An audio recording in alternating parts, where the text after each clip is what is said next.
Hey, what's up everyone? This update is one of those quieter ones on the surface, but the more you think about it, the more you realize it's all about tightening screws that most players didn't even know were loose. Let's start with the molotov and incendiary grenade change because this is easily the most interesting gameplay tweak in the entire update. Before this patch, there was a weird edge case where if you threw a molly and it clipped off a player without touching the ground, the game still treated it like it was midair for too long. That meant the internal timer could expire and cause the grenade to pop in the air instead of breaking properly and spreading fire. It didn't happen often, but when it did, it felt wrong, especially in tight fights where a molly should absolutely land and deny space. Now, if that grenade bounces off an enemy player, it gets a one-time fuse extension so it can still behave like a proper molotov and do its job. This is one of those fixes that most casual players may never notice directly, but competitive players will appreciate because it removes randomness from a high-stakes utility interaction. The game is basically saying, if your molly hits a body first, we'll give it a fair chance to work as intended. And that's a big deal for consistency.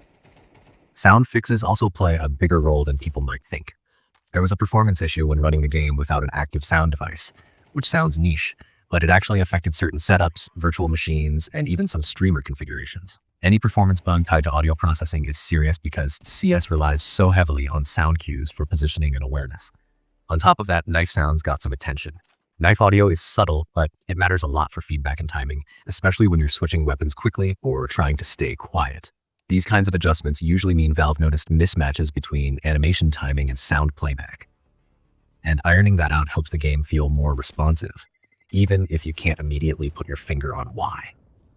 On the technical side, the fix for Kill Intent B-Box visualization might sound like something only developers care about, but it actually matters for anyone who messes with debugging tools or does content creation around the engine.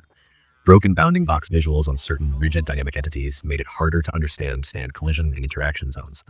Fixing that cleans up internal tools and helps ensure what you see lines up with what the engine is actually calculating. It's another example of Valve quietly improving the foundation rather than stacking flashy features on top of shaky systems. Stability improvements are mentioned, and while that line is always vague, it usually means crash fixes, memory handling tweaks, and edge case cleanup that doesn't need to be publicly documented. CS2 is still evolving under the hood, and every stability pass reduces the chances of random freezes, stutters, or weird behavior during long play sessions. You might not notice it right away, but over weeks of playing, the game just feels smoother and more predictable, and that's the goal. Map updates are another subtle but important part of this patch. On Nuke, there was an issue with a hanging hard hat model where its render bounds caused shadows to pop in and out when it left the camera's view.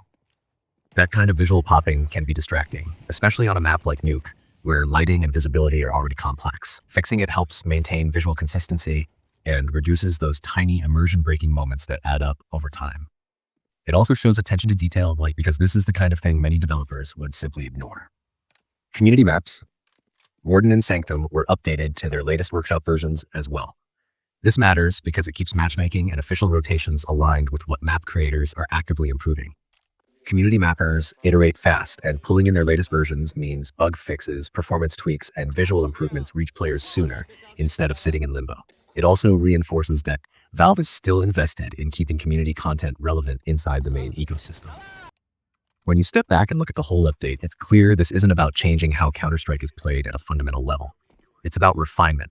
It's about removing rare but frustrating moments, smoothing out performance quirks, cleaning up visuals, and making sure utility behaves consistently in all situations.